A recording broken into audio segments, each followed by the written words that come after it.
Okay, this is the January 19th uh, Elmering Zoom call.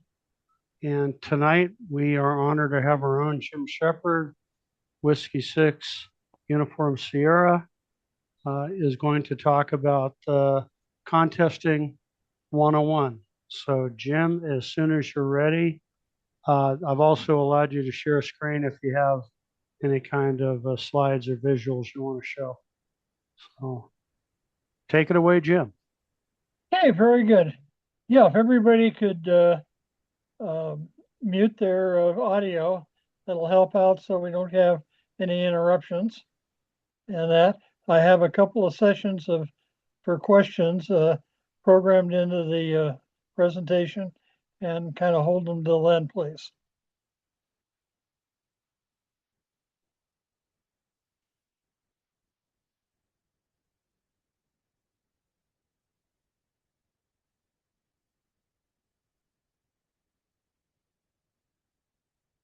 Okay, everybody see the screen?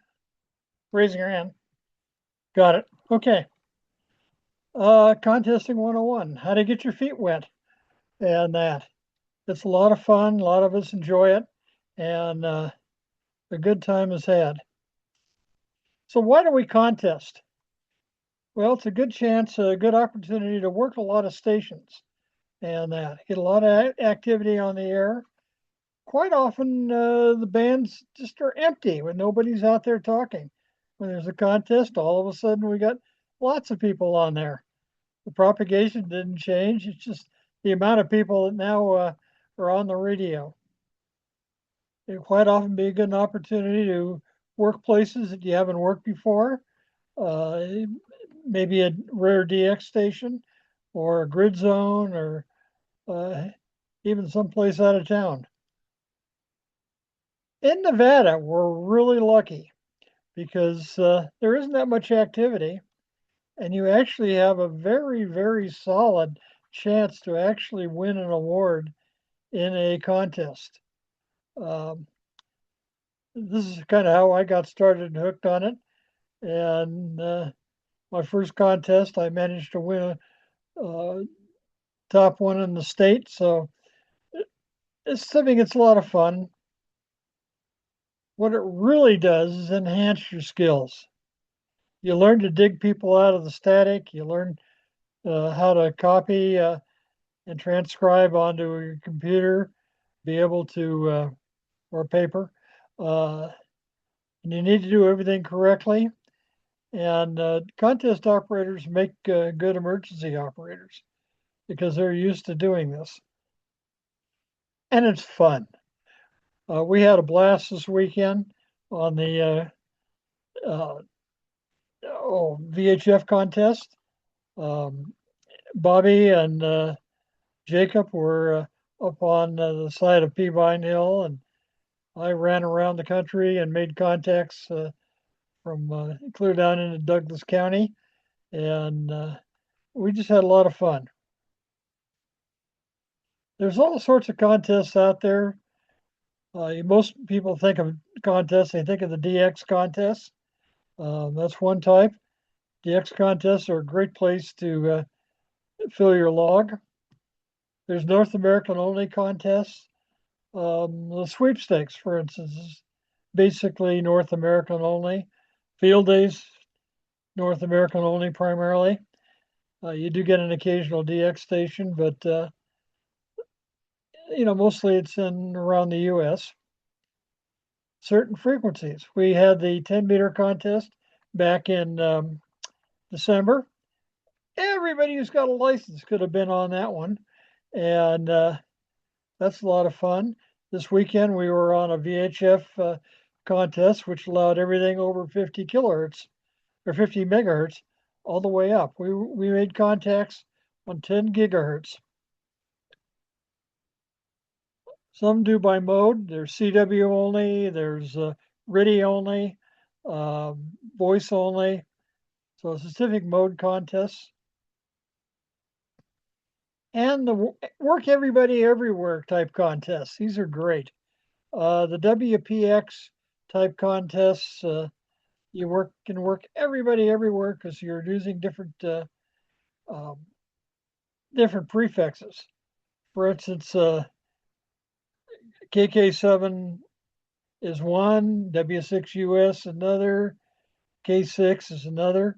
Those would all be different multipliers and could get you extra points on the contest.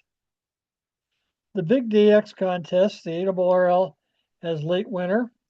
They have the CW coming up in February. Riddy's jammed in somewhere, I can't remember. And the phone contest is the first weekend of March. CQDX, of the late CQ magazine, some other folks have taken this over, and that they have a CW phone and Riddy. They have already gone through this fall. The phone contest the last week in October. The CW is usually around Thanksgiving. And again, I can't remember where the Riddy is because I don't do it. Okay, what do you need to contest? Well, obviously a radio. And it really doesn't take that much of a radio. Most of the contesters out there are running 100 watts. That's a typical HF radio. Um, and that. There's lots of bells and whistles. There are radios that do much better once you get experienced, but even the entry level radios are competitive in the low power class. Antennas. Well, 100 watts on a wire will get you out and around somewhere. The better the antenna, the better your signal. You could have taken a handheld and gone up to the Comstock Memorial Station, tied it in with the antennas up there, and been a big gun because of the antennas. So the better the antenna, the better off you are. But any antenna will work, 10 meters especially. You have to have some way to keep score, be able to record the contacts you've made. And of course, they haven't had the interest to do it. You'll find out if you like doing contests, you're going to be adding equipment over the years. You're going to upgrade things. You're going to go from that end-fed half wave to maybe a higher complete dipole that's up half a wave to a wave above ground, or even better, a tower and a beam antenna. There's other little doodads and hee-haws that will improve your ability to contest. These are a couple of typical stations. The K9CT is using a flex radio and he's using two screens.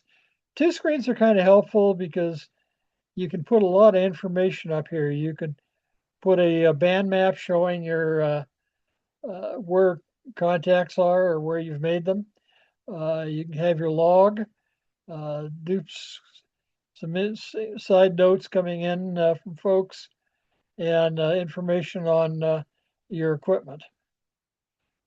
The WHAI is actually using two radios. He's got two radios that you can fire off. You'll have one on one band, one on the other, so we can switch back and forth as the things heat up. I mentioned the Comstock Memorial Station. Unfortunately, this has been shut down, but there's your antenna farm. This is why up there, Tom and the company always seem to end up in the very top of the scores in all the things, is good antennas. You would have stacked Yankees on the same frequency and be able to aim those. Just a tremendous signal coming off the hill. That's something to aspire to, but you don't need to do that to actually have a lot of fun. A little more modest station. Basically, this is my tower out at Winnemucca, and it's an older picture when I was actually doing the back of my camper on the back of my truck. It's got all the necessary features. I've got a radio. It's got a pan adapter, which also is displaying on the screen. I have the logging program up on my computer. Um, this is the rotor for the tower, and everything fit nice compact little package there in the back of my camper. And that. This is a display, waterfall display, that shows the what's happening on all the frequencies. And I can see the band. This was 20 meters. It was definitely busy. If I had to look to find a place to sneak in, I probably would have gone about right here and that. So sneak in and make a run. Obviously, it'd be hard. These are in use, these other frequencies. So uh, that's one way to go. One thing that characterized the contest, you give out a specific amount of information that has to be recorded at the other end, called an exchange. One of the simpler ones are serial numbers. Your first contact, you go one, second contact, two, so on. You'll hear stations out there 1,321, and they've made that many contacts. Uh, Usually they're foreign stations, or big guns at the end of the contest. But I'm happy to get up to around 250, 300, and that's a good day. Your signal report. Now here's a dirty little secret. They may call to have you put a signal report in on your log, and it's ignored at the other end. Because everybody puts 59 or 599, or if you're using CW, sometimes they'll use cut numbers like 5NN or ENN to save putting 15 characters out to do numbers. But it generally 599. So you'll hear, somebody say, hey, you're 59. Repeat again slowly and phonetically several times so I can get your call sign. That. But it's generally universally used for the contest. Sections, states, and zones. Sections are ARRL or Radio Amateur Canada, RAC, abbreviations for their provinces up there, or parts of provinces. I think they're up to about 85 sections now, and combined, and that. Nevada's kind of nice. We're just all one big happy section, and that, including Las Vegas. So we just put NV. California has 9 sections, and that. LAX for Los Angeles, SF for San Francisco, SCV, Santa Clara Valley, SV for Sacramento Valley, which is most of the northeastern corner of the state, and so on. Zones. CQ magazine many years ago divided the world up into 40 zones. And the idea is to work as many of those zones as possible if that's one of the criteria for the exchange. VHF contests, like we had this weekend, we use grid squares. Here in the Reno area, we are Delta Mike 09, and that covers pretty much Reno, Sparks, Carson, North Valleys, and that.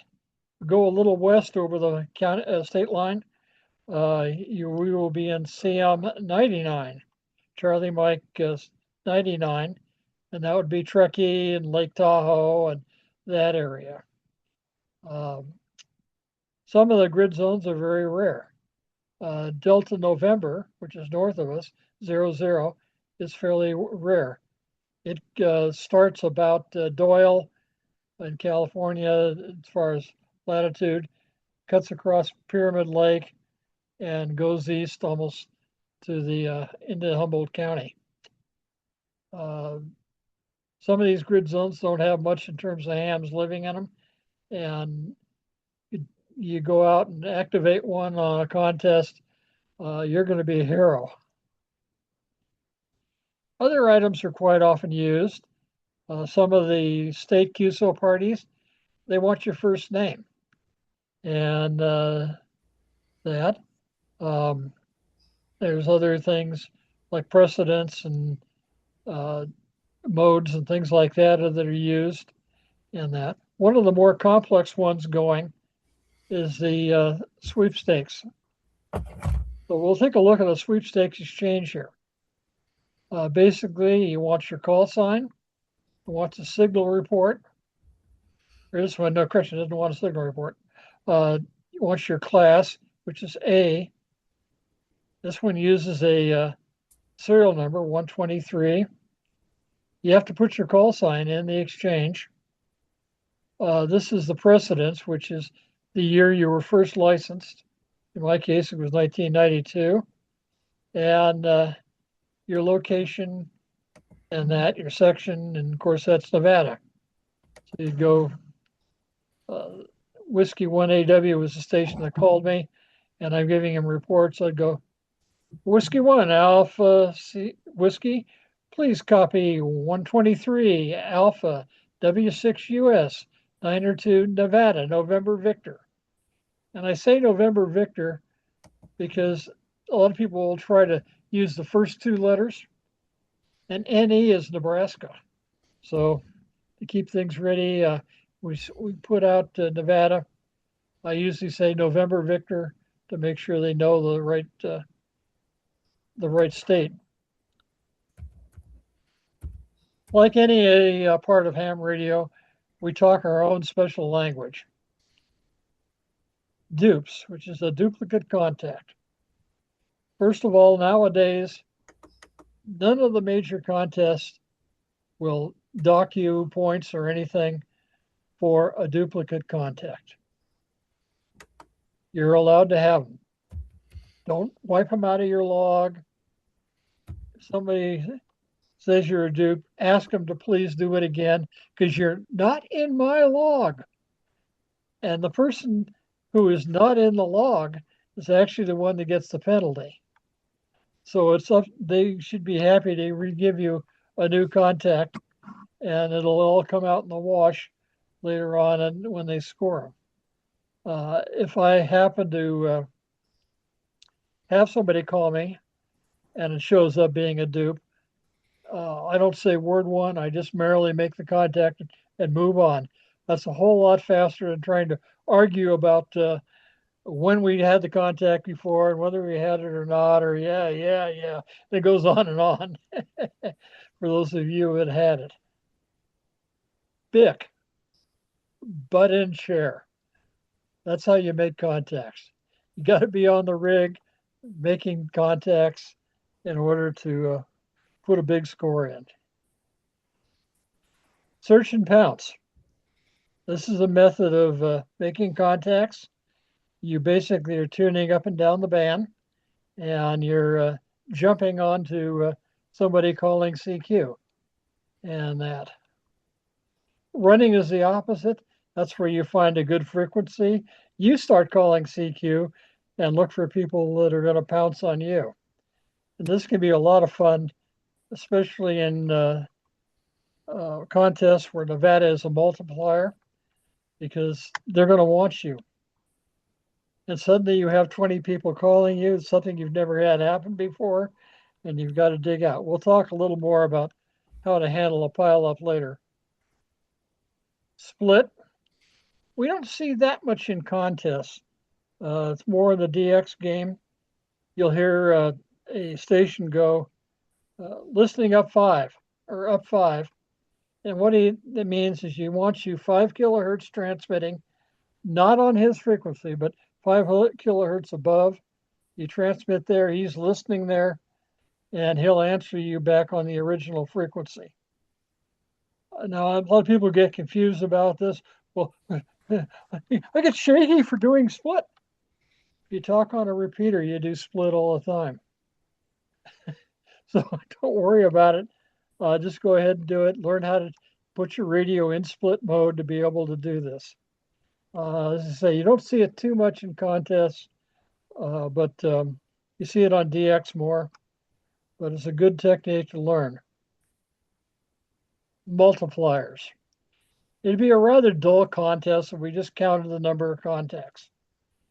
For instance, you get 10 contacts, you get 10 points. Well, there's going to be a lot of people out there that only get 10 contacts and have 10 points. And how do you decide who is better than the other? So we have multipliers. And that's where things like the sections come in, states, grid zones, things like that. They add multipliers to the system.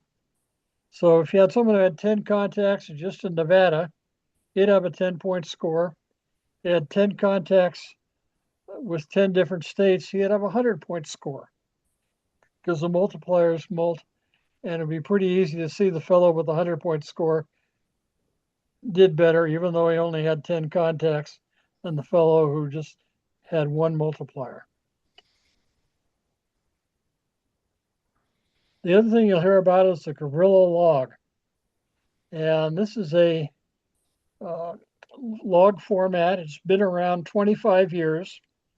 It's set for virtually all the contests, and it has a specific look to it. This is the gorilla log, and it has a header up here from the start of the log down here to the created by. It has all sorts of the neat information, your location, which is usually your section or state, call sign, obviously, club. It's kind of important to put your club in here. A lot of these contests, the club gets benefits from having you make scores. It doesn't detract from your score at all. It's an additive with the other folks in the club with their scores. Generally, if you get 3 or more, you'll end up in the final listings. The club will end up in the final listings, and little publicity for the club. Contest. Each contest has a specific name, and that. There's lists of these available on the internet. If you're using a contest type logger, it knows all these for the major contests. Operator, in this case, I was a single op. I was the only one there. I did all the work. I was not assisted. I did not use a internet way to make contacts or anything like that. I was on all the allowed bands for this particular contest. I was mixed mode. I was actually tried some digital modes without success, but I was on the digital side, and I mainly made phone contacts. I was low power. I was 100 watts and under. I was working from a fixed location, opposed to being a rover like I was this weekend, or expedition like I've been many times. I was using 2 different transmitters, one to do the 50 megahertz 6-meter band, and one to do the 2-meter band. Had a claim score of 32. Well, we'll go beyond that. I was the only operator. Soapbox, this is something you can put in. Worst band conditions I've ever experienced during a VHF contest. Well, until this weekend it was. And that. I did try, I mentioned in here that I was trying the digital and that. Then information that needs to be filled out. It doesn't show on here, but they now require your email address also in this group. And it was done by the N1MM logger and the version number. There occasionally, with some of the logging programs, they might have a problem. And this usually isn't discovered till the contest is in full swing. And the scoring sponsors are alerted to this also, and they can make allowances to take care of that problem at their end. We've been fortunate not having to do it, but I was one contest that I was back. Then you have your list of your contacts, the QSOs. Okay, this was on 6 meters. I was using phone. That was the date and time. And the date and time is in UTC. That's real important. That's ham radio time. If everybody put local time, we'd never be able to match contacts up. But everybody operates with UTC. Okay, my call sign, my grid zone. KE7's call sign and his grid zone, Delta Mike 19, down in the center part of the state. This would be a 2 meter contact, so on. Another 6 meter, another 2 meter. And that was all the contacts I was able to make in 2 days of tuning up and down the band. End of the log closes it off so that the scoring program knows that that's all, folks. Okay, I mentioned assistance, being assisted. That's using spotting networks. If you have internet connection, you can get that. There used to be clusters on the packet that you could tie into to be able to locate where people are. You can see that, oh boy, N0LL, Larry Lawton, he's in AM 01 today, and he's on 144 215. So you could go to 144 215 and aim your antennas east there into the Midwest and hope you bounce off or get a ducting there on 2 meters and maybe you can catch him. That's what the spotting and clusters are used for. Nowadays, on most contests, you're allowed to self-spot.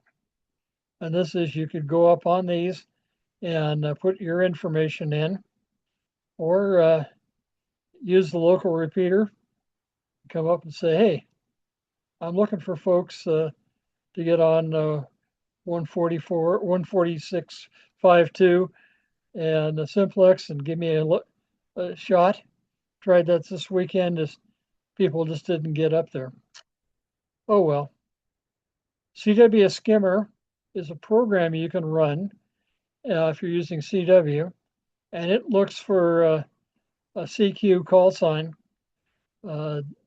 series on the CW bands near your frequency your radio set on, and you can be able to see that, oh yes, there's a W1AW at 14073, and I'll try to get him.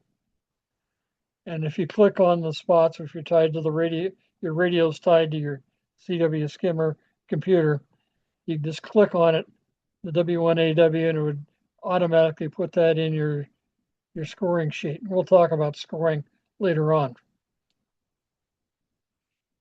There's a reverse beacon network out there, again, for CW and for some of the digital modes, where you can look at that and see where you're being heard. There may be a station in Maryland that's hooked up to the reverse beacon network, and he is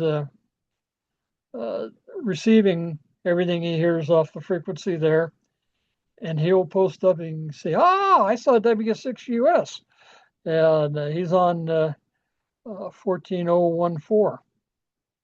I don't know what I would be doing down there, but anyway, that would show up there.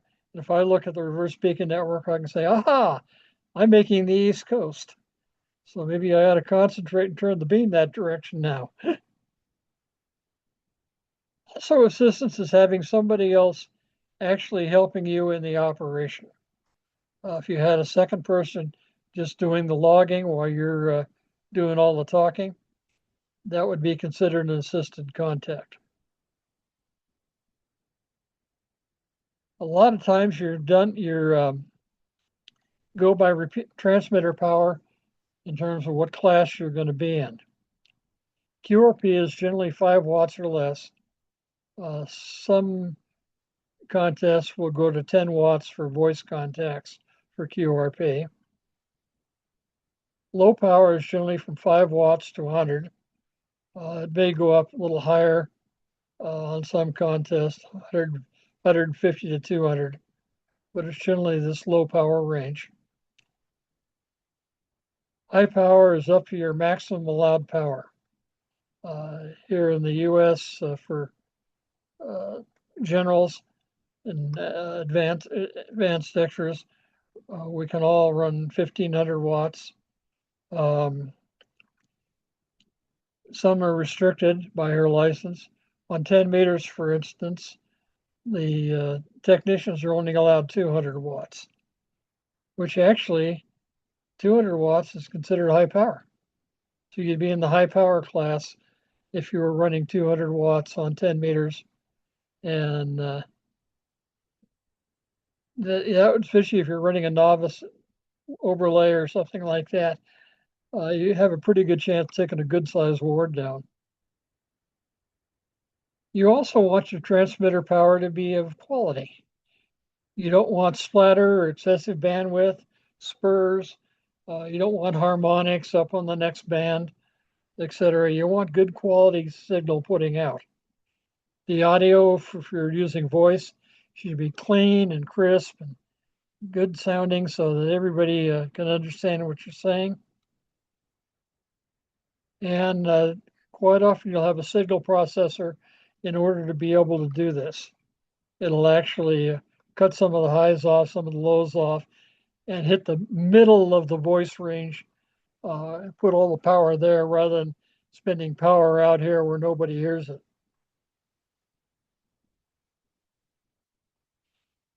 Various operating modes. Single operator. And I do this most of the time. That's basically you're doing everything.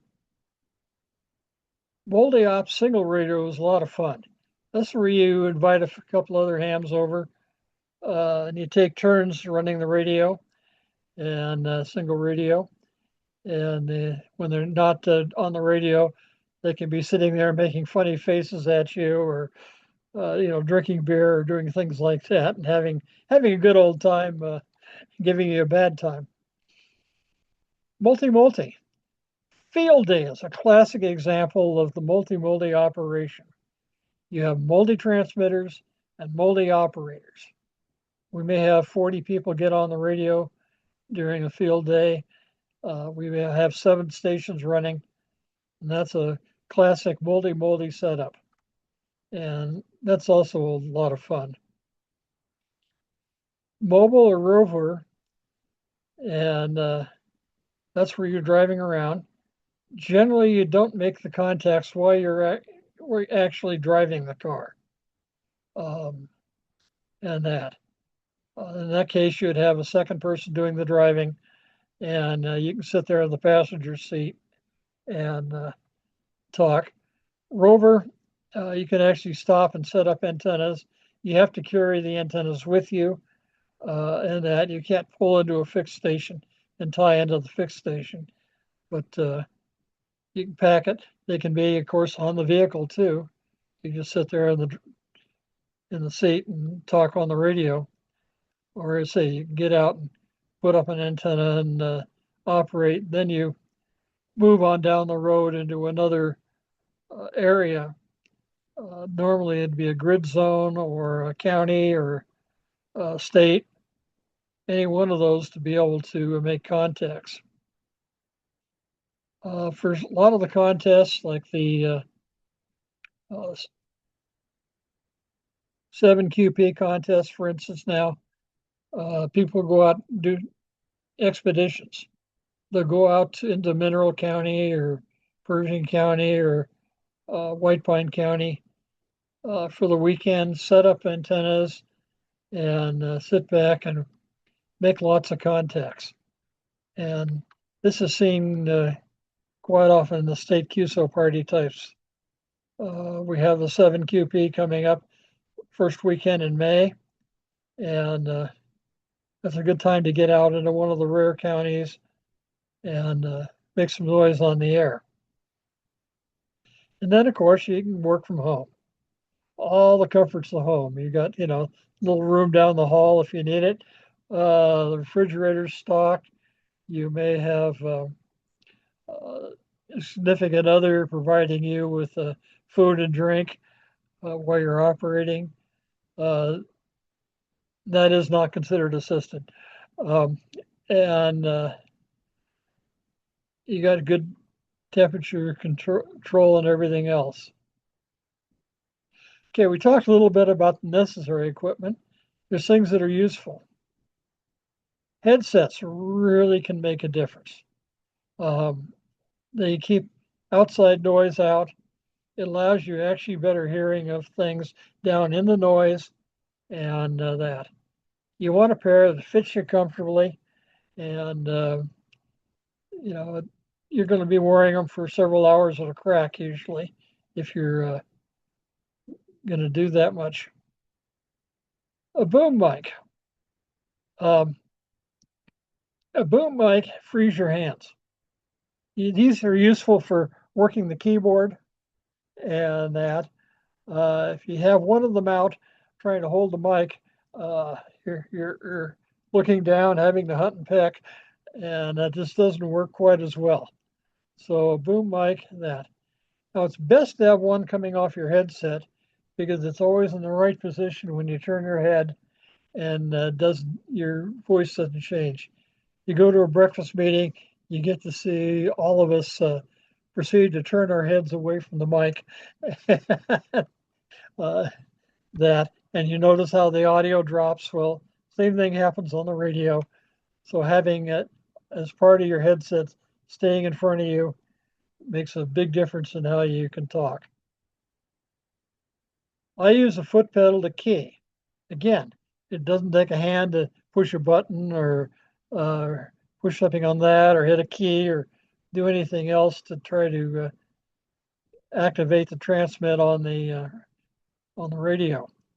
So a foot pedal, you stomp on it and it now goes into PTT and you're on the air. You want good lighting. I'm not saying bright. You want lighting that where you can read your display, you can see what button is what on the radio, what key is what on the keyboard. You don't want glare on your screen and that. This may require a shade structure if you're out in the sun, out in the field. It may require better lighting at night and that. You want good lighting, not overly bright, just good lighting. Climate control. Let's face it, when the sweat's running down in your eyes and you know that this doesn't work real well, a little shade will help there for climate control or a fan. On the other hand, when the fingers are frozen and cold and the icicles are forming off your nose, dripping, that's hard to keep going.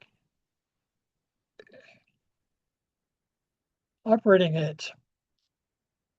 It's a good idea to have a pencil and paper handy. This way you can make quick little notes or later on we'll talk about what happens when your computer takes a dump on you. Be able to score in that.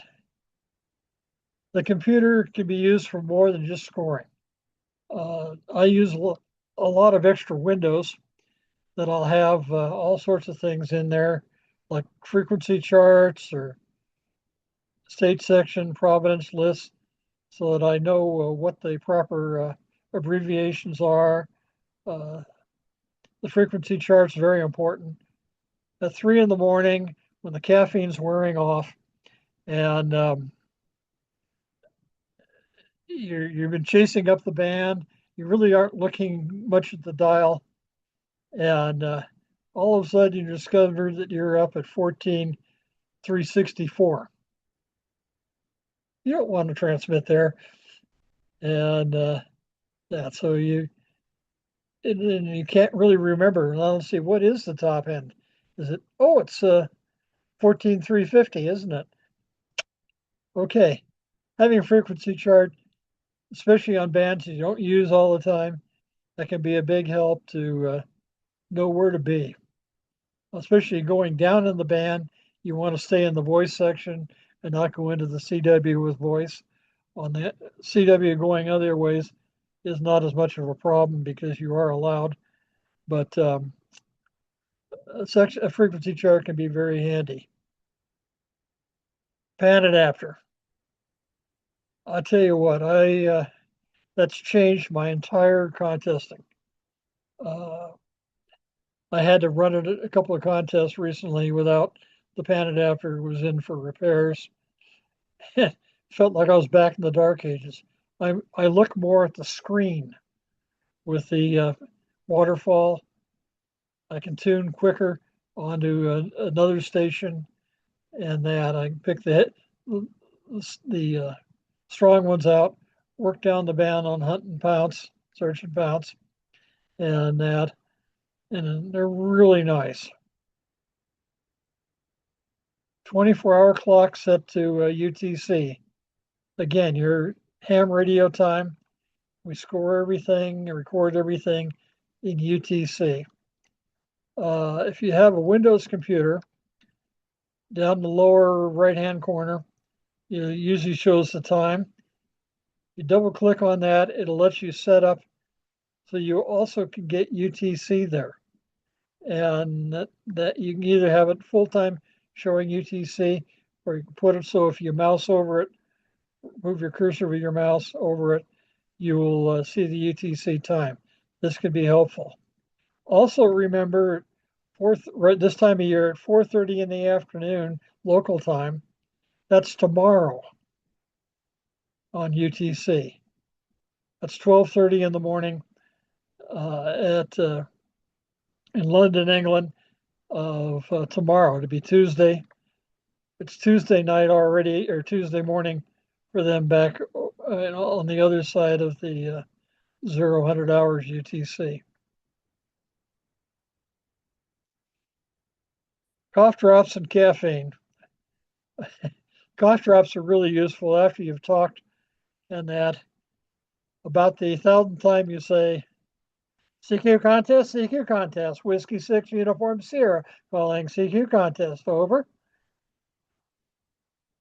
He started riding a horse. The cough drops help. And of course, the coffee or Red Bull or whatever helps. If you have a beam rotary type antenna, a heading map can be very, very useful. Great circle routes are different.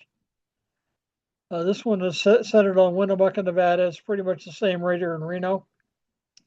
Now you'd think you'd go east to go to Europe. If you go dead east, you're hitting South Africa. To hit Europe, you're going about 30 degrees. Again, if you go due west, you're hitting Western Australia, south of the equator. This red line is the equator, by the way. Due south, there's not much until you hit Antarctica, and hopefully one of the stations down there is operating. Due south, you're finding most of your between 110 and 130 for South America, about 130 here into Japan, about 120 into Alaska. So Alaska, there we are, and that. So it's not the say Europe's not east of us. It's about 30 degrees off from us in terms of the Great Circle route, which is the shortest route into the area. You can download a map like this. Just Google Great Circle Ham Radio, and there's several sites that pop up and play with it. Okay, any questions so far?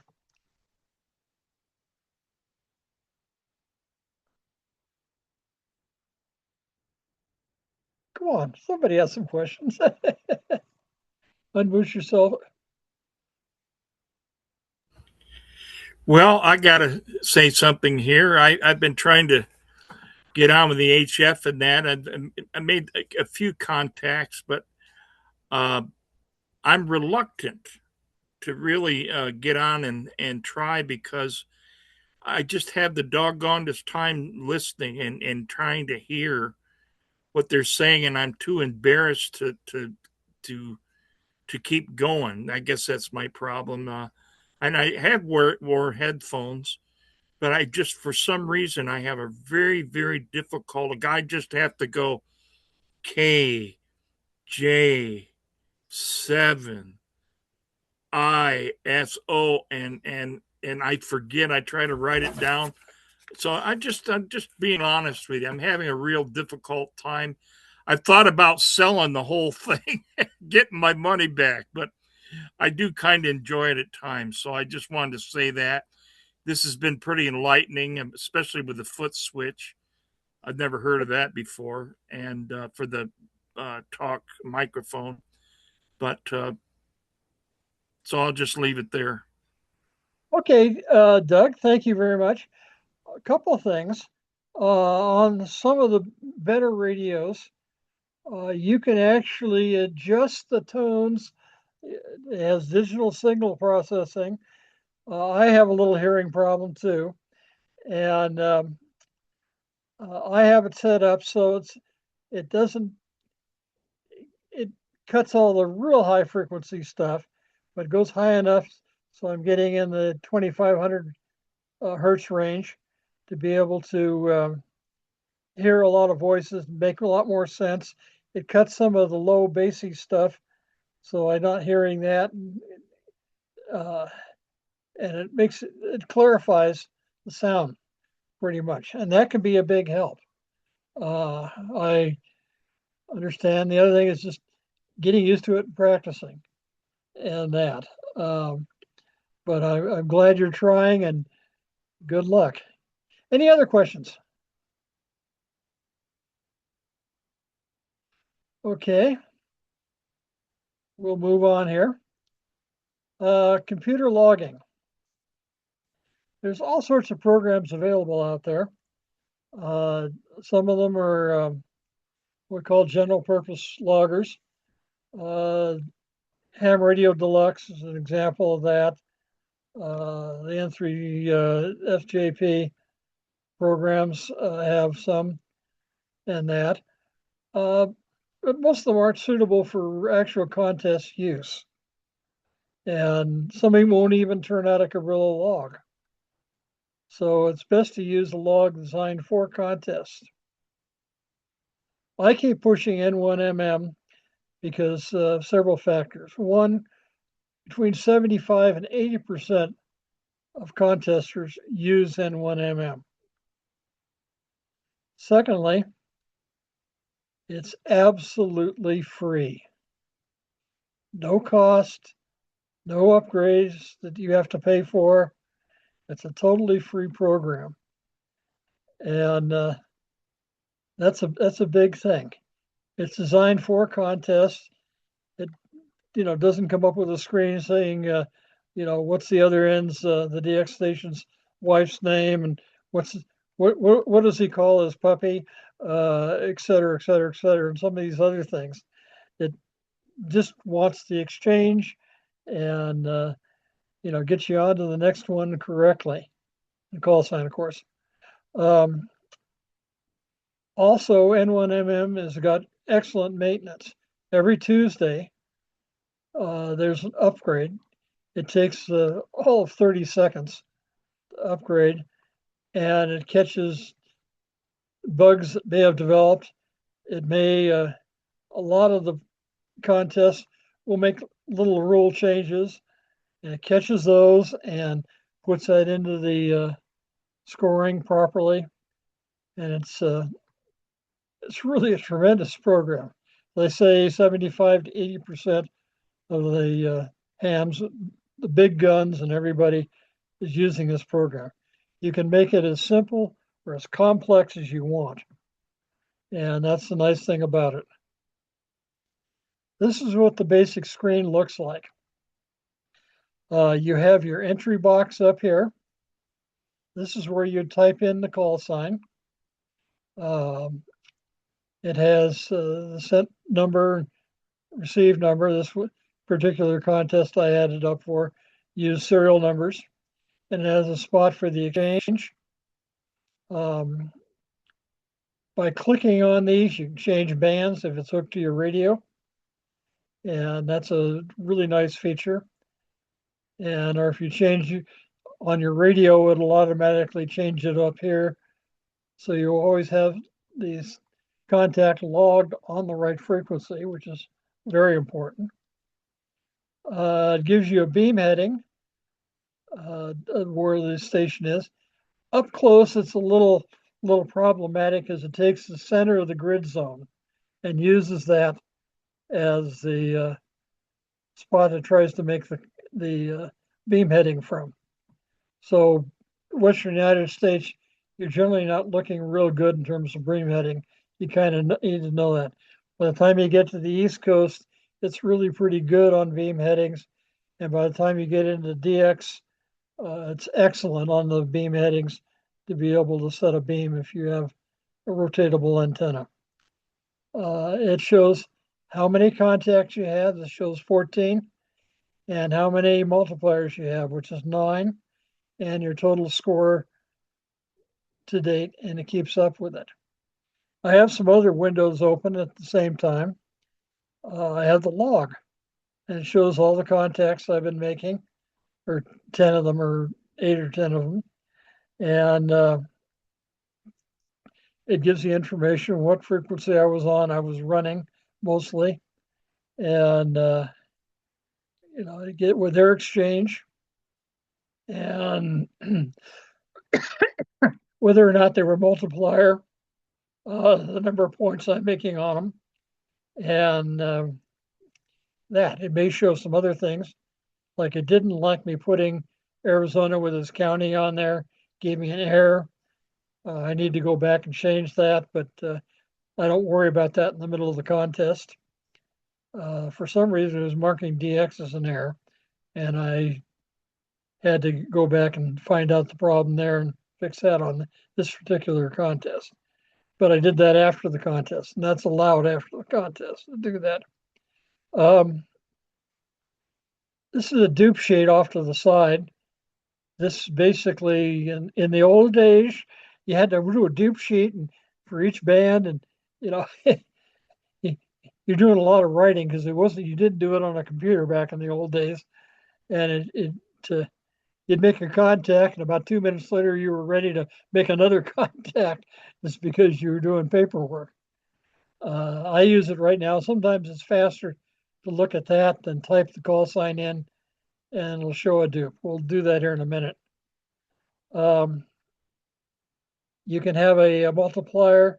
You can see what states I've worked off of here, and it would show the counties also. When I cut this out, I cut off about half the screen to be able to fit here on the PowerPoint. This is what's known as a gray line indicator, and it shows where dark is and where the sun is. That's the sun. And sometimes along the gray line, you can get some better DX contacts. That's good to know. Or once it pulls over, you need to know, because you aren't looking out the window most of the time. It's night again. Okay, I didn't think so. Maybe it's time to switch to 40 meters or 80 meters. That's why 10 went dead. So on and so forth. So it's kind of neat to know where you are. These little dots indicate where those contacts have been made recently. Everyone likes to know the score, and so you can put up a score sheet, and it does it by band, showing your mode, your number of QSOs, the points they generated. On this contest, I was getting 2 points for every voice contact. So that's why there's 8 there. How many different multipliers, how many different states or counties or whatever that I worked. and points per Q. And that's just a good indicator whether you're getting lots of multipliers and things like that. It does the total. There's 14 contacts and 9 multipliers, which corresponds up here on your main entry form, and shows the score, which is 216. Okay.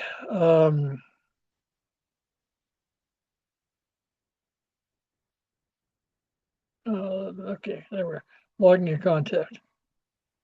Okay, if you're using a pencil and paper, you need to make up some sheets with columns for frequency, time, call sign, exchange, so on and so forth, all these other things. And again, here you are writing it all down and not talking on the air. The logging programs have entry boxes, which I just showed you. It makes it easy, and they automatically do things like keep track of the frequency if it's hooked to the radio. And it automatically records the exact time and the frequency, again with the radio, and that makes life a lot easier. So let's go ahead and do a contact here. I heard W7LKO on the air, so I put him in here. And I would then hit the space bar, and it would take me across and give me the received number. This would be the number I'd send him. The 31 is the one that he sent me. So he's made more contacts than I have. So I'd go ahead and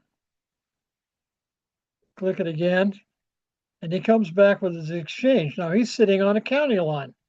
This is a Nevada party, 7QP, I think. NVELK, Elko County, / NVWHA, White Pine County. And so I'm making 2 contacts at once. Everything turned red saying, hey, this is a good one. You done good. And that's why, you want to be very careful to make sure you log it.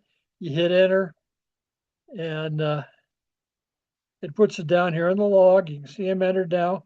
It entered the 2 different contacts, and they were both multipliers. And you notice the score jumped from 216 to 308. It showed now 16 contacts, and it did all this automatically for you. So it's really a useful program. Okay, search and pounce. We talked about this a little bit. Listen to the station. You can type the call sign in, and it'll show whether it's a dupe. We'll do that here in a second. When they finish their CQ, give your whole call phonetically. So let's say CQ. This is W1AW, QRZ. I'll come back. Whiskey 6, Uniform Sierra. Hopefully you'd come back. Whiskey 6, Uniform Sierra. Please copy number 44, Connecticut, CT. And then you would answer back with your complete exchange. Yeah, this is W6US and NVPER, Pershing County, Nevada. They'd ask for fills or give you an exchange. They copied everything, answer back, say QSL, thanks. You've made the contact. Be sure to hit the enter button to log your contact, and then you'll hear them call another station or call CQ again, and it's done. You can tune up and down the band, find another station, and do the same thing. I generally find that tuning up the band with the upper sideband, single sideband modes, and down the band with lower sideband modes. You hear the station the same way in frequency. It starts low and gets high, and then you get too high. And you want to find the right voice, and want to find the right voice to be able to talk to him and be synced on his frequency. So it's tuning up and down the band is important. And again, I'll keep repeating this. Be sure to log the previous station. Okay. Well, I heard somebody else calling, and I put his call sign in, and it popped up and says dupe.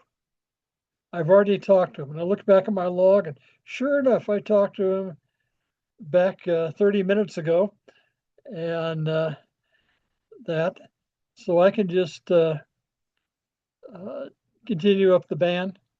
I can either hit wipe or Alt W, or with N1MM, if you have it hooked to your radio, if you go up about a kilohertz, it'll wipe the screen for you. And so that's pretty easy for search and pounce. You can go up about a kilohertz and find the next station, which is generally 2 kilohertz or 3 kilohertz away. And it'll have wiped off and is ready to enter the next one. Okay, the opposite of search and pounce is running. This is where you find a clear frequency, ask to make sure it's cleared. Somebody wasn't just taking a drink of their coffee, clear their throat before calling CQ again. So is this frequency in use? Wait a couple seconds. If you don't answer, then you can go ahead and call CQ. And generally, initially on calling CQ, I repeat everything twice. You listen for about 5 seconds and repeat until you get an answer. You don't get a full call. They come back and just say, AW. I generally don't answer them back. I wait till they call and say W1AW. Then I would go back and say W1AW and proceed with the contact. Once you have the full call, then give your exchange. If they gave you their exchange already, you can come back with thanks, W6US QRZ or W6US CQ. Your call sign always goes before QRZ or CQ when you're calling. That way people will hear it. You'll hear people that'll just go QRZ, QRZ, QRZ, and this will go on for 5, 6, 7, 8 contacts. Finally you'll hear somebody else yell, your call sign, and that. You should give it every time. That's faster than waiting around on waiting to hear what the guy's call sign is. You may have worked him already, and that. And actually, under the FCC rules, it's needed because you're supposed to give your call sign at the end of a contact, right? Copy your exchange, and that.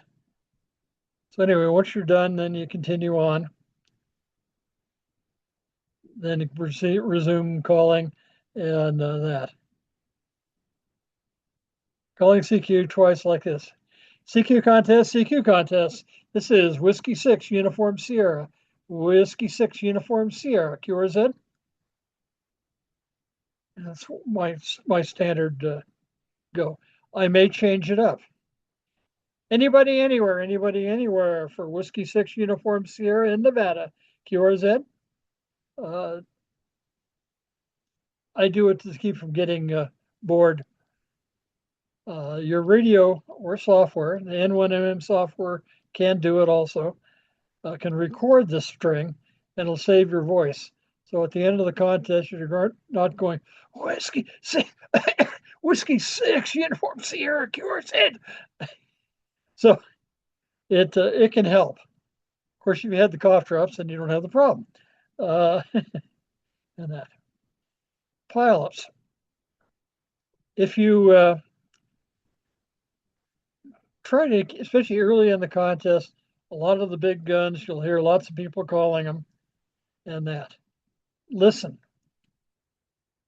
You can hear the calling station, and then you see how the people are responding and see who he's calling. He may be calling the ones that are late or a second time, and that's who he's working. Or he may just say that, W1, because that's all he got initially before the band went crazy. And so he's looking for that W1. So you'd like to be quick on the switch to get your call sign in there. Or on the other one, it's a little easier to wait till the pileup starts to die down a hair and then give your call sign. Okay, even if they're only answering a partial call, the guy says, okay, the AW only. When you come back, don't just put your tail end of your call sign out there. Always give your full call sign. If they come back and say, okay, the AW only, don't continue to call unless your call sign ends in AW. And that.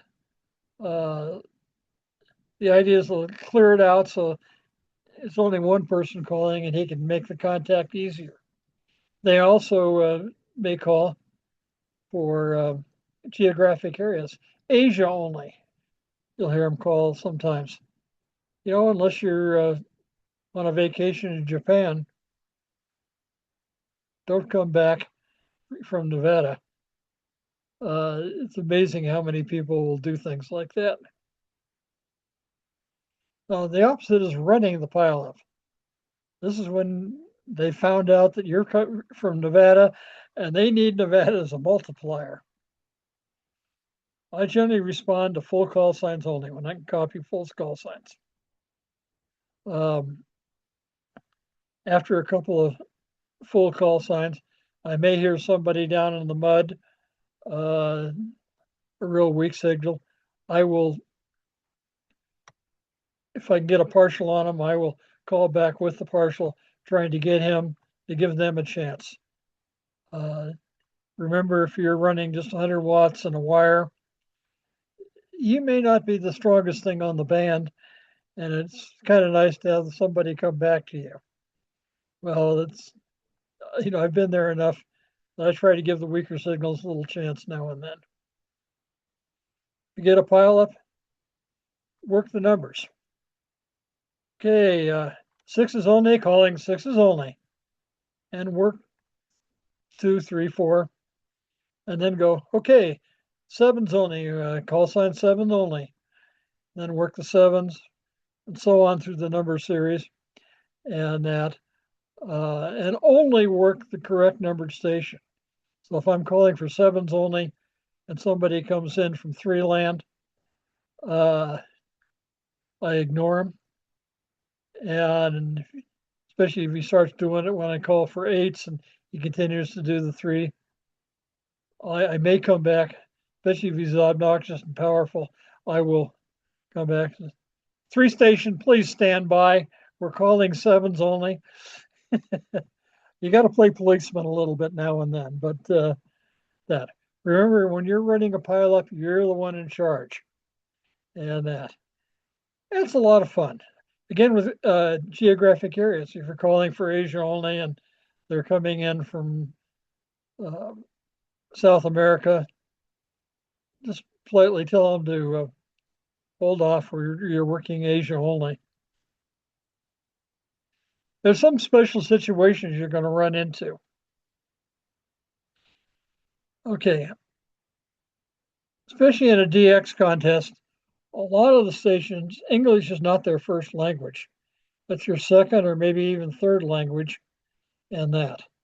They're used to accents and that, and they may have trouble with standard phonetics that we're used to. So that's the problem. Try using something, geographical names usually work good. I use Washington 6 United States. I've gone Washington 6 Uniform Sugar, Uniform Santiago. Uruguay Santiago works pretty good in South America stations. If you can use geographic ones or other keywords that are done to be able to get it through, it helps. and that. And they really appreciate it at the other end, and you get to put that DX station, which is usually a multiplier, in your log. You also get a lot of fading. And you may have, when you first started working the guy, he's loud and clear and you're having no problems, and he starts hitting off, and pretty soon he's down. Anyway, you can't hear what he's saying, and that's QSB. And make a little note of that off the side of your paper and pencil is good, and then you can return later and maybe you can get him. Computers never have problems. Have a paper log available, and you start to jot down while you're trying to rectify the computer problems.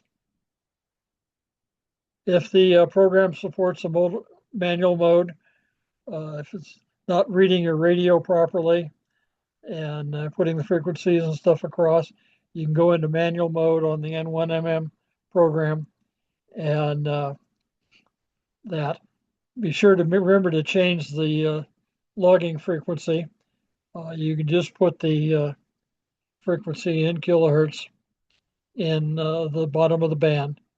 So like it'd be 7000 or 7000 or 144 for 2 meters or whatever to be able to put it in properly. And it's good for the whole band.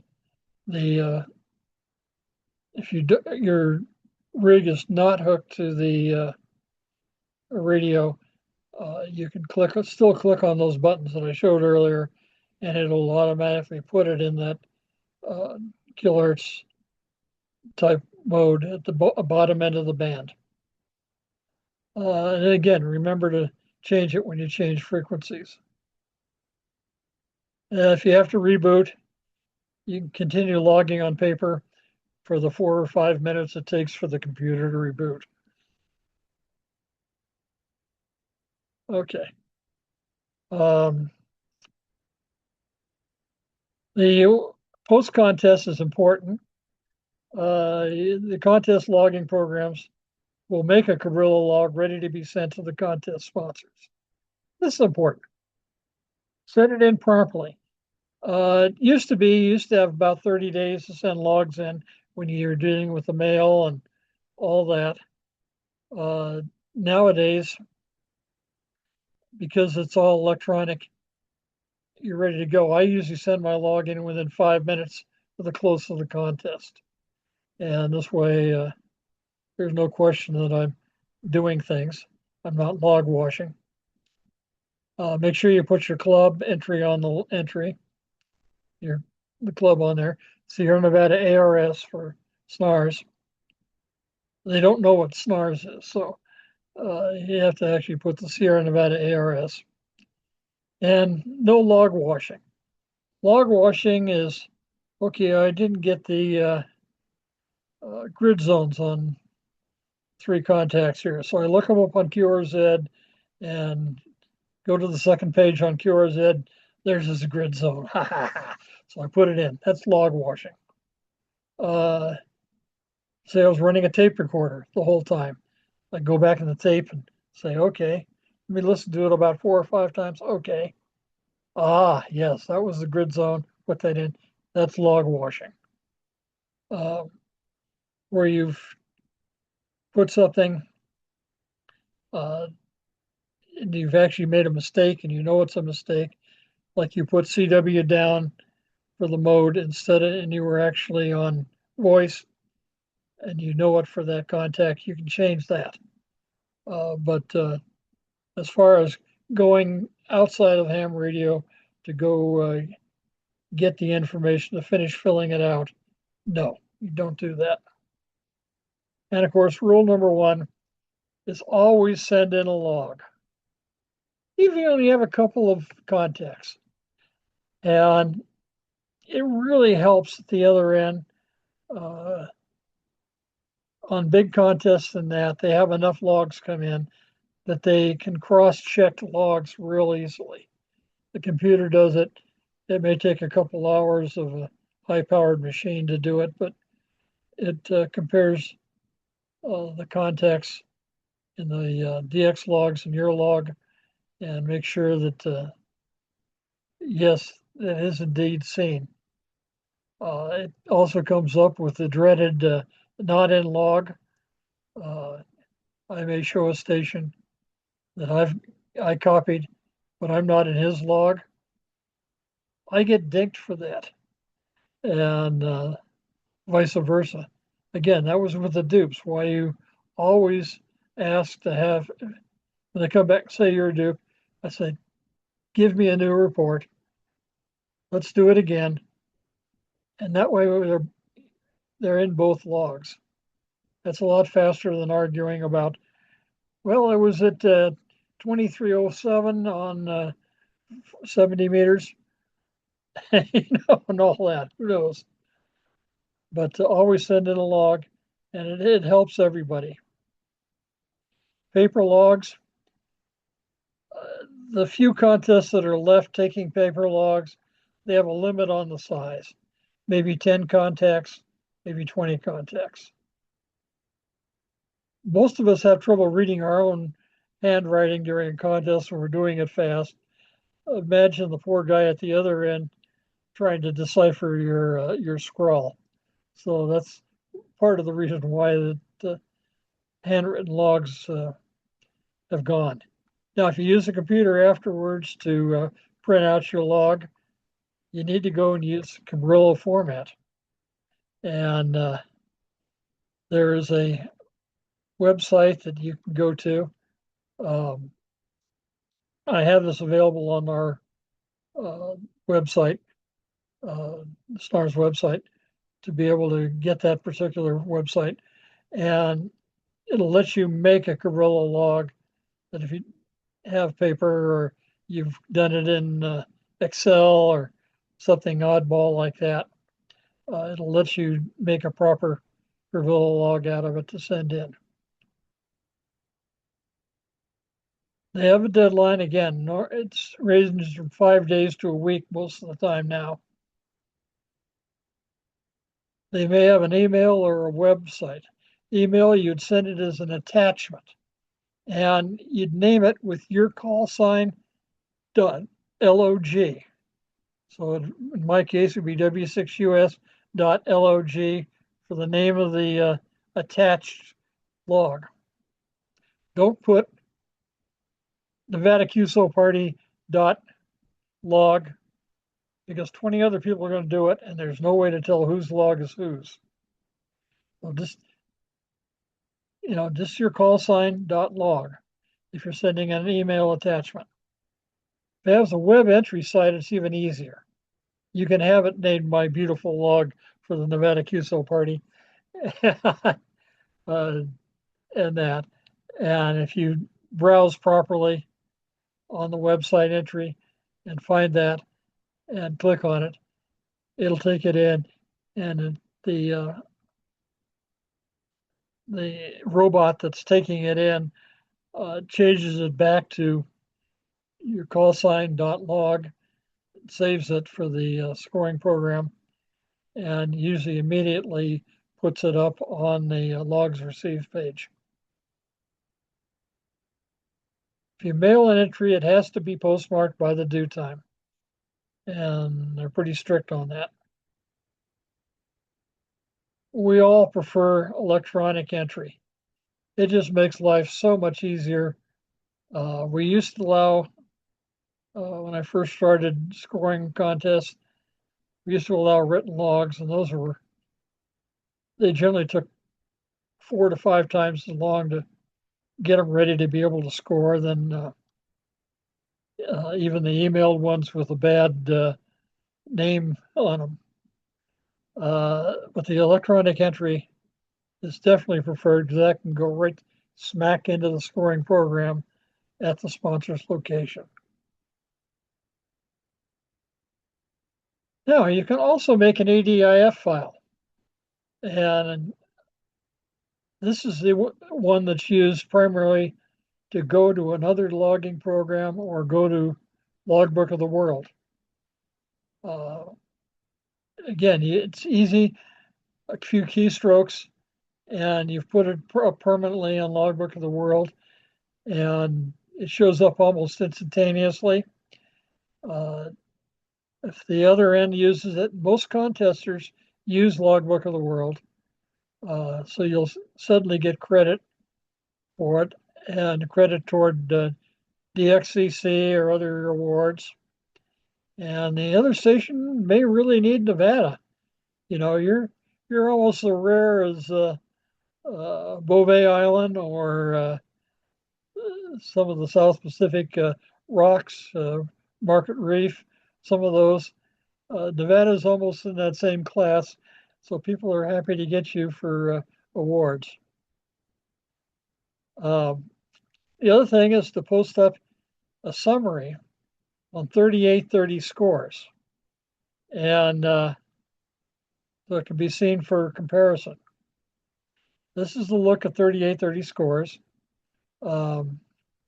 This is actually looking at an actual report back showing call signs, their number of QSOs they made, their multipliers, how many hours they were on the air. And of course, this is Moldiop. He was part of the Dallas-Fort Worth contest group. This one here is the Potomac Valley Radio Club, Mount Airy Club, which is up in New England. So on AOCC, Arizona Outlaws Contest Club. Right now, our club SNARS doesn't show on here. So when you go to enter your information on the 81 or 3830 scores page, you click on the clubs, it has not in the list. You click on that and it opens a little box. You can put Sierra Nevada ARS, and it stands out really well with all these shortened ones. And so you look down the list. There I am. Gee, I beat so and so, and it's just a lot of fun. Basically, you're not done with your log, etc., until the paperwork's finished. Okay, get out there and make some contacts. Have fun, and you'll enjoy it. It may take a month to half a year to see the results of the contest. The 3830 is unofficial.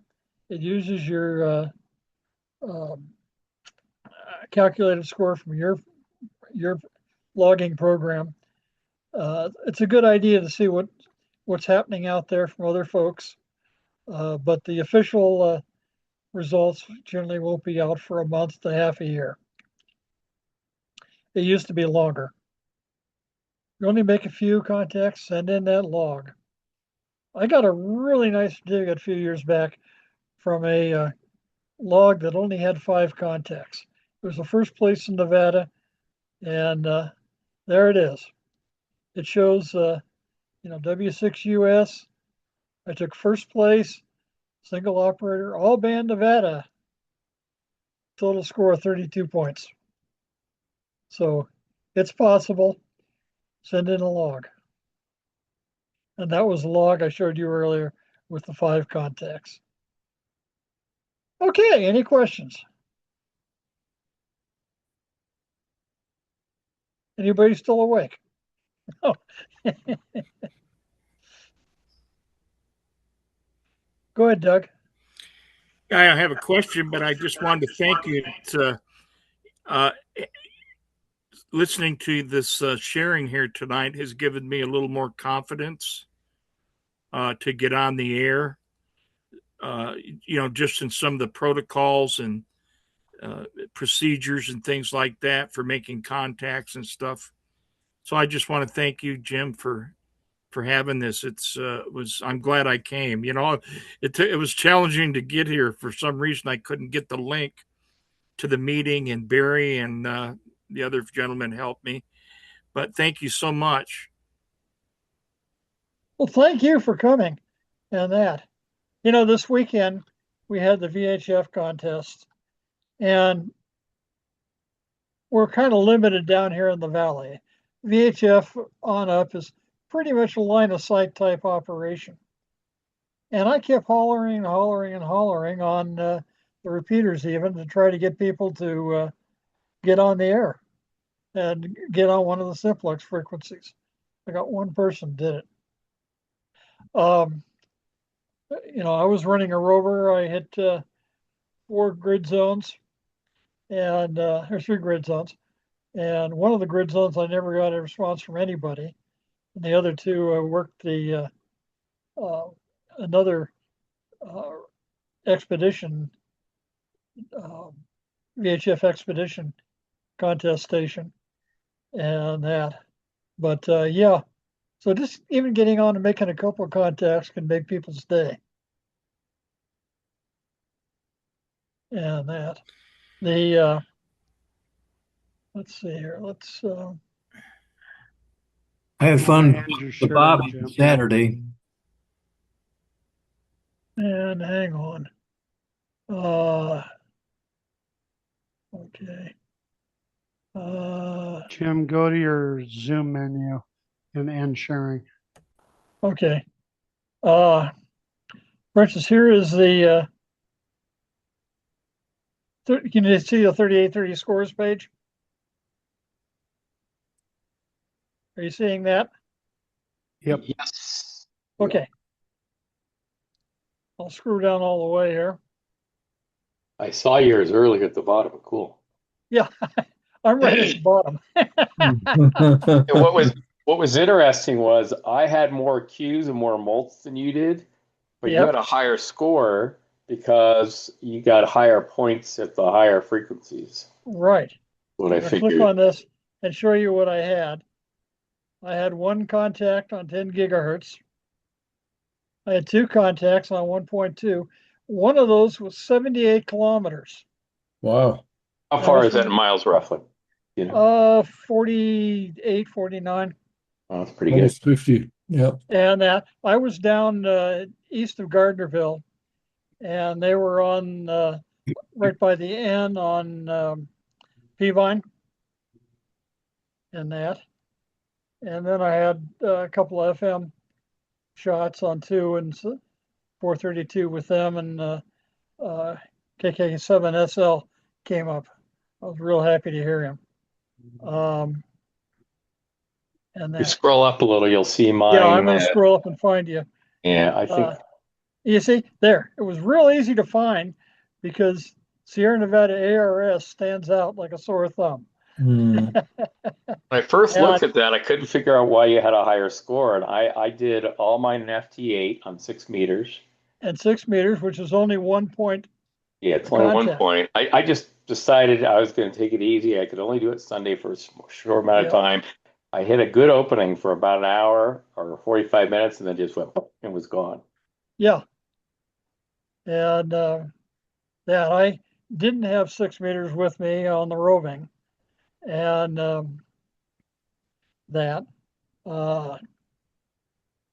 And I tried again on Sunday.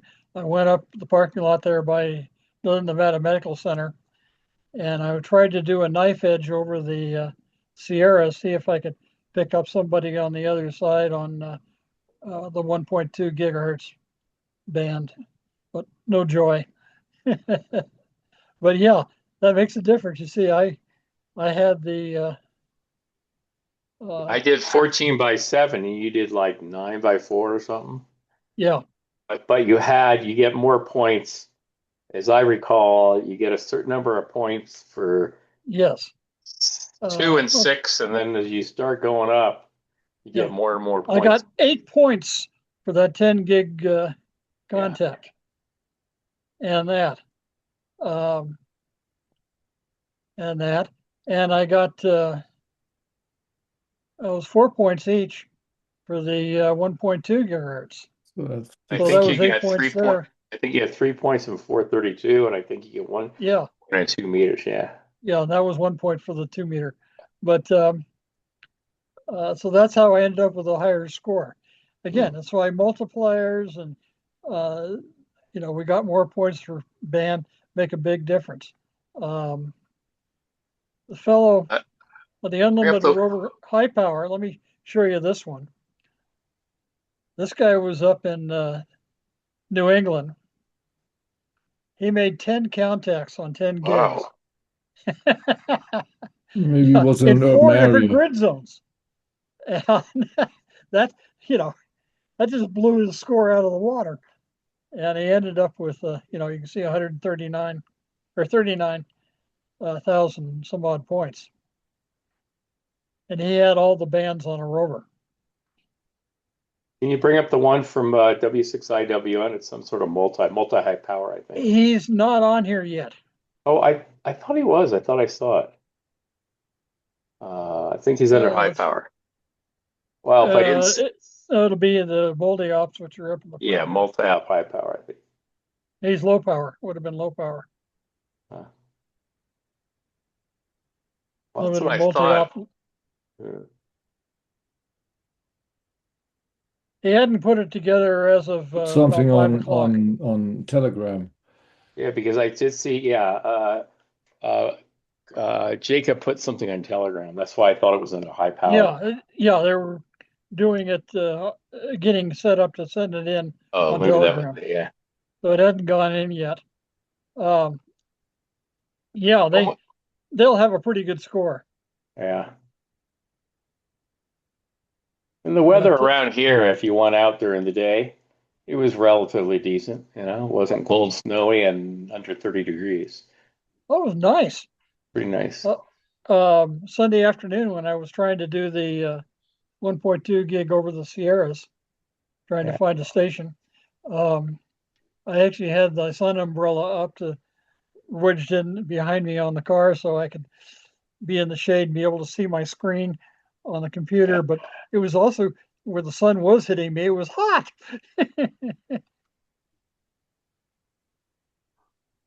Anyway, that's a fun thing. They have ones from all sorts of contests back. Let's see here. I don't think it goes Oh, easily. the 10-meter one, second column to the right, up a little. There we are. Yeah, because I think you were in that. Yeah, let's see here. I'm gonna go to USA only. All clubs. Let me move this out of the road. Go.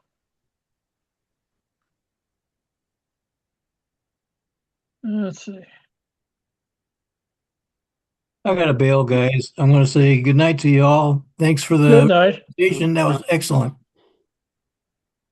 Thank you for coming. I really appreciate that. See you, Jim. See ya. Let's see. We're looking down here.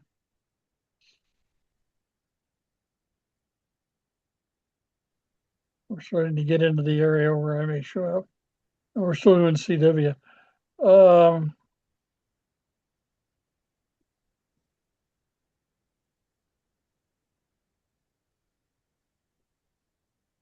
Getting into mixed. Single up mixed low power. Sierra Nevada amateur radio. There's Jacob. Jacob.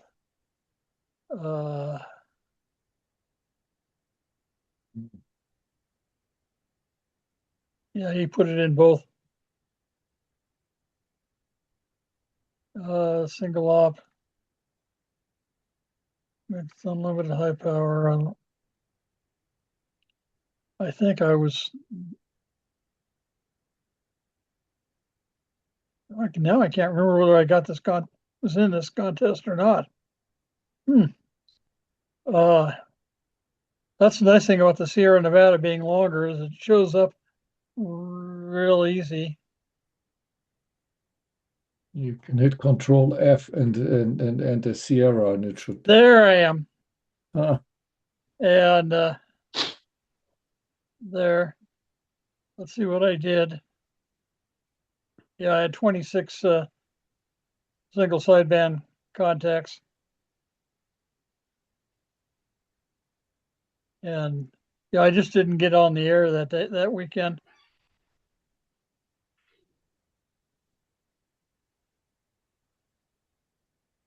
And that you were on NCCC, weren't you? Yeah, 'cause I was on a team. Yeah. What was the team's called? Oh, it'd be. And No, I don't remember what, but it's I'll just pull up yeah. NCCC.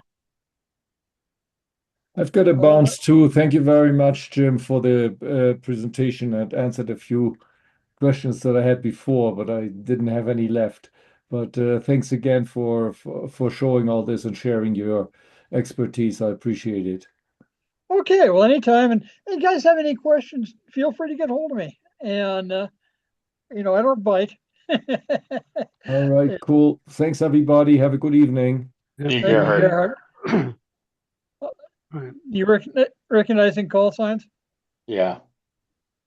So KM9R, low power CW, was fairly close to me here in Reno. Look at that. He did almost 600 Qs. He runs low power. He runs so bizarre, weird. He runs an end-fed dipole. I mean, end-fed long wire that's fairly close to the ground, but he's got a huge takeoff underneath it, and it Yeah. works quite well. Well, Skip Yeah. there he does pretty well. And that.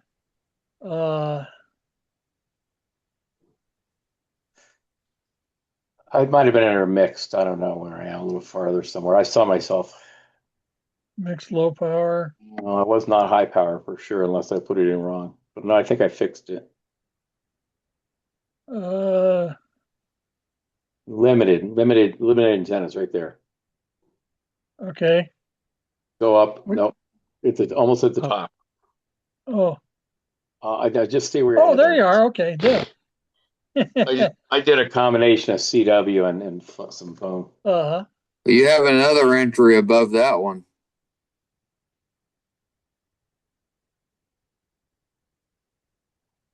Yeah. I don't know why that is. It just is. Yeah. Sometimes 3830 scores will put you in two different categories. Yeah, one of them could be the mixed unlimited, which means whatever it means. Oh, unlimited, it means you're using spotting in this particular one, Yeah. like assisted. And limited antenna means it's like a dipole or something like that. Yeah. That was a nice score. You did good. Yeah, that plays around. And there, part-time, mostly search and pounce. Some good that's, rates, and then still fun. everything went to hell in a handbasket. Yeah. I know. I saw the same thing. Anyway, 3830 scores is fun because AOL probably won't have the full results out until April or May. And this gets a chance to look at the scores and how you did with your peers and that. Well, that's pretty much all I've got. Well, I'm going to end the recording. People want to hang around, that's fine, but I think we're good to stop on the recording.